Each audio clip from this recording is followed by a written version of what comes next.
Saviez-vous qu'on ne peut pas parler de confiance en soi sans parler de l'estime de soi? Est-ce que vous le saviez? Dites-le moi. Est-ce possible? Est-ce raisonnable? Coucou mes amis, encore une fois, je suis contente d'être avec vous aujourd'hui. Comme je vous l'avais dit, on a un long chemin à parcourir ensemble où on va aborder plusieurs sujets, des sujets différents et variés. On va partager nos expériences, nos avis, nos conseils. Et je pense que cela va aider beaucoup de personnes. Il y a certainement des personnes qui se trouvent dans des situations difficiles, qui n'ont personne à qui se confier ou qui ne veulent pas se confier directement à une personne. Mais en vous écoutant, en lisant vos commentaires, vos conseils, vos suggestions, en vous écoutant partager vos expériences, elles peuvent devenir plus fortes. Elles peuvent se dire, bon, je vais me donner une autre chance, prendre un nouveau départ. Ça, je vous le dis. Sur cette chaîne-là, on ne saura jamais le nombre de personnes qu'on pourrait aider.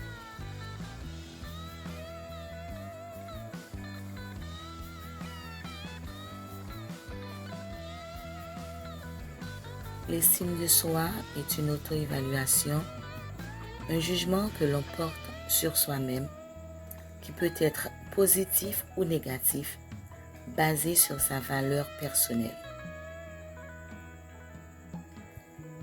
Une bonne estime de soi s'associe à la réussite, au bien-être, tandis qu'une faible estime de soi s'associe qu'à l'anxiété, au complexe et à des difficultés interrelationnelles.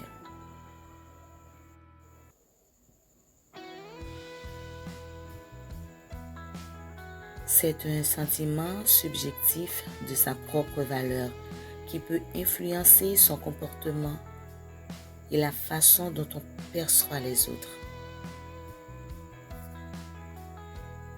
Ce sentiment peut être influencé par l'apparence physique, la réussite, l'échec, les relations avec les autres. C'est pour cette raison qu'il est important d'avoir une bonne estime de soi pour votre bien-être psychologique. Elle vous permet de vous sentir plus confiante, plus résiliente, capable de prendre des décisions face aux défis de la vie. Tandis que le contraire amène à un manque de confiance en soi et même jusqu'à la dépression.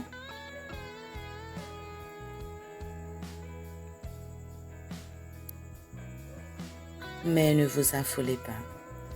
Il est possible de développer et améliorer son estime de soi en travaillant sur ses pensées, ses comportements, ses manières de se voir et de voir les autres.